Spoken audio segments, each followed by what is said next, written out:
Osama Bin Laden has made a tape. This tape has a number of interesting things about it. And he's out and about. It's an audio tape, not a videotape.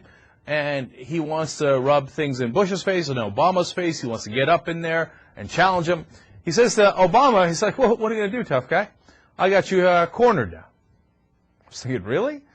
But here's his logic. He's like, look, if you leave Iraq and Afghanistan, I'm going to say, nah, I told you you're going to leave. We win, we win.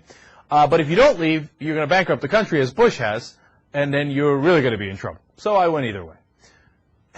Okay, nice rhetorical trick. I mean, what is this guy, taking debating class in his cave?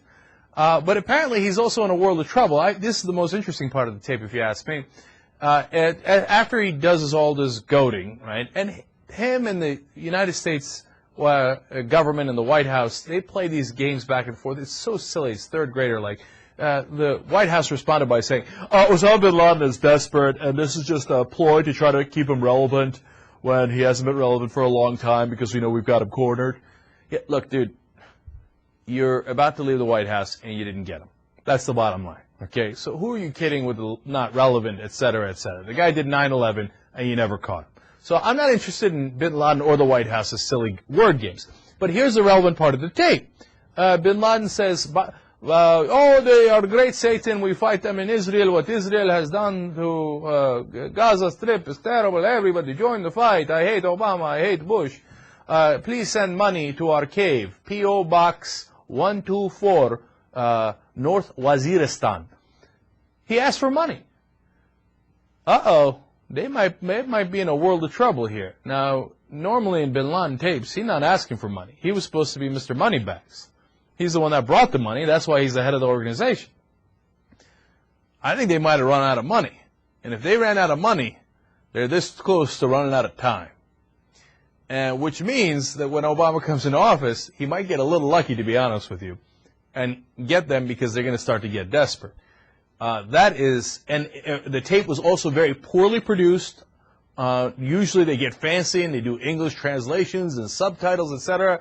They slop this one together. They're like, oh, America is terrible. We got them on the run. Please send money right away.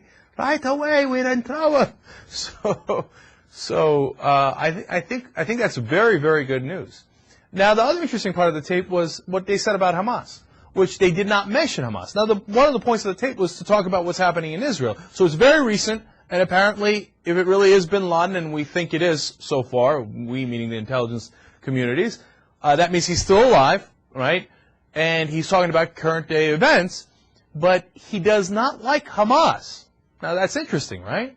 Because he thinks Hamas is a bunch of sellouts who's actually willing to, at some point, negotiate with Israel.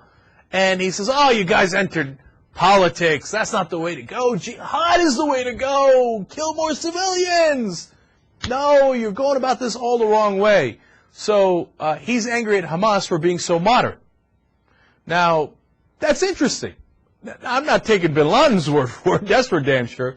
The flip side is, for all the people who say Hamas is, so radical and they don't ever want to negotiate and they don't want to talk to Israel, apparently a lot of people don't feel that way. It's the real fundamentalist radical Muslims in the world who are the chief terrorists in the world think that Hamas is not.